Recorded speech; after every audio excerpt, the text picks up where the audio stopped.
ಹಾಕುದಿಲ್ಲ ಇದ್ರಲ್ಲಿ ಇದು ಆಮೇಲೆ ಇಟ್ಕೊಂಡ್ರೆ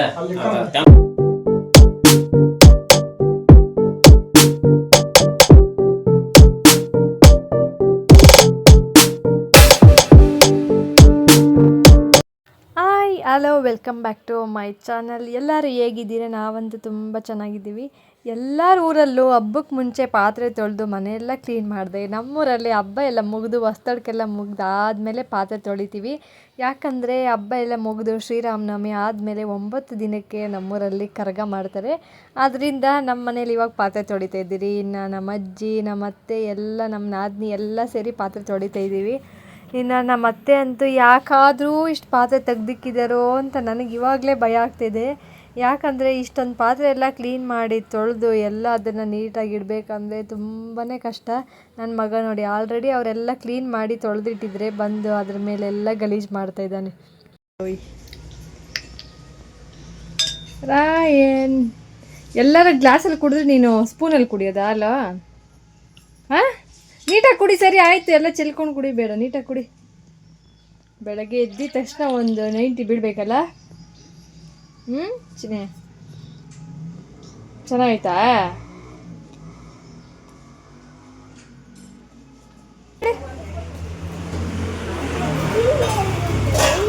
ನಡಿ ನಡಿ, ಬೇಗ ನಡಿ. ಪಾತ್ರೆ ತೊಳ್ದಕ್ಕೆ ಬಿಡೋಣ.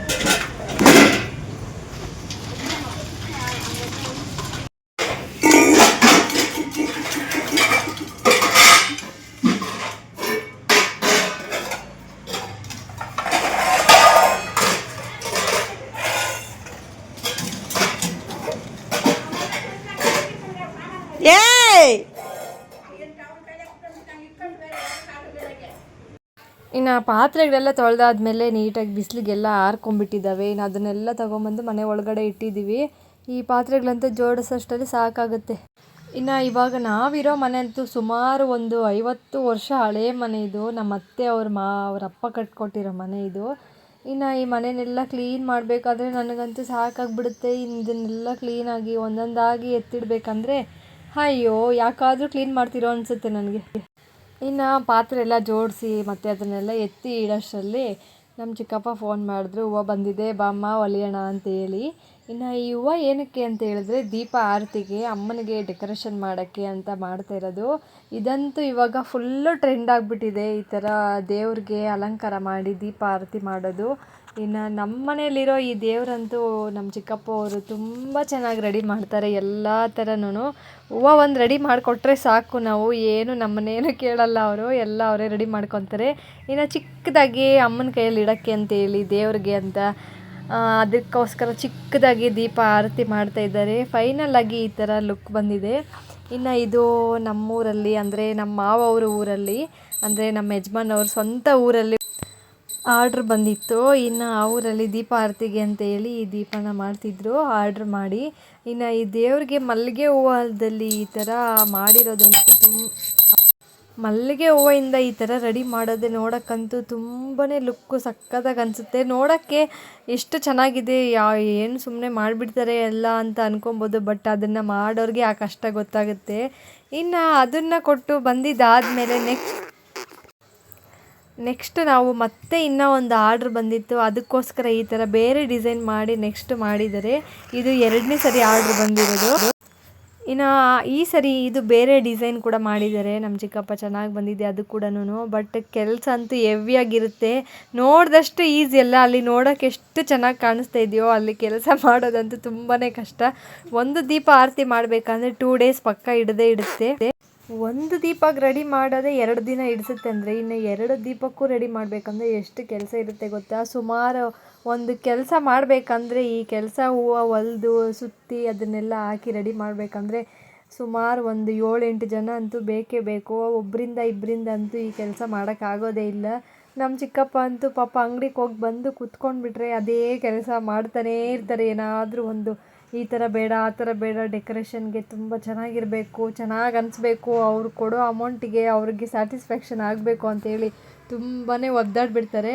ಇನ್ನು ಲಾಸ್ಟಲ್ಲಿ ತಗೊಂಡು ಹೋಗ್ಬೇಕಾದ್ರೆ ನಮ್ಮ ಮನೆಯವರು ವಿಡಿಯೋ ಮಾಡ್ಕೊತಾರೆ.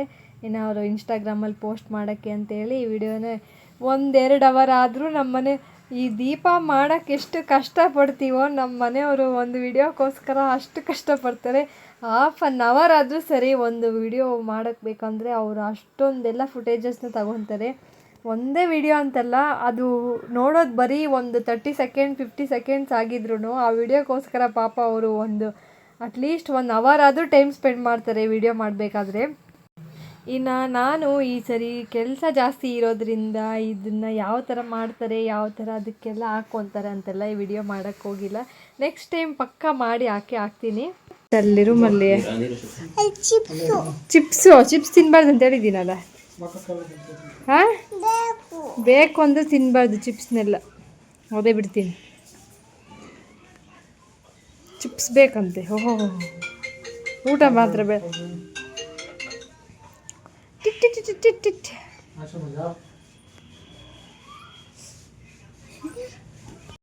ಲಾಸ್ಟ್ ಟೈಮು ನಾನು ಪೋಸ್ಟ್ ಮಾಡಿ ಶಾರ್ಟಲ್ಲಿ ಒಬ್ಬರು ಕಮೆಂಟ್ ಮಾಡಿದರು, ಈ ವಿಡಿಯೋ ಆರತಿ, ಈ ದೀಪ ಆರತಿನ ಯಾವ ಥರ ಮಾಡ್ತೀರಿ ವಿಡಿಯೋ ಮಾಡಿ ಹಾಕಿ ಅಂತೇಳಿ. ಖಂಡಿತ ಹಾಕ್ತೀನಿ. ನೆಕ್ಸ್ಟ್ ಟೈಮು ಈ ಥರ ನಾವು ಡೆಕೋರೇಷನ್ ಎಲ್ಲ ಮಾಡಬೇಕಾದ್ರೆ ಅದನ್ನು ನಾವು ಇವಾಗ ಸಡನ್ನಾಗಿ ಫುಲ್ಲು ಕೆಲಸ ಮಾಡಬೇಕಾದ್ರೆ ಎಲ್ಲನೂ ವಿಡಿಯೋ ಮಾಡೋಕ್ಕಾಗಲ್ಲ. ಎಲ್ಲ ರೆಡಿ ಆದಮೇಲೆ ಅಷ್ಟೇ ವಿಡಿಯೋ ಮಾಡ್ಕೊಂಡಿದ್ವಿ. ನೆಕ್ಸ್ಟ್ ಟೈಮು ಈ ಥರ ಯಾವ ಥರ ಅದನ್ನೆಲ್ಲ ರೆಡಿ ಮಾಡ್ಕೊತೀವಿ, ದೇವ್ರಿಗೆ ಯಾವ ಥರ ಎಲ್ಲ ಅಲಂಕಾರ ಮಾಡ್ತೀವಿ ಅದನ್ನೆಲ್ಲ ಪೋಸ್ಟ್ ಮಾಡ್ತೀನಿ. ಇನ್ನು ಇದು ಕೂಡ ತುಂಬ ಸಖತ್ತಾಗಿ ಬಂದಿತ್ತು. ಬಟ್ ಇದನ್ನೆಲ್ಲ ಕ್ಯಾರಿ ಮಾಡ್ಕೊಂಡು ತುಂಬ ದೂರ ಅಂತೂ ಹೋಗೋದು ತುಂಬಾ ಕಷ್ಟ. ಇಲ್ಲಿಂದ ಸುಮಾರು ಒಂದು 80 ಕಿಲೋಮೀಟ್ರ್ ತೊಗೊಂಡೋಗ್ಬೇಕು. ಅಲ್ಲಿಂದ ಆರ್ಡ್ರ್ ಬಂದಿರೋದು ಇದು.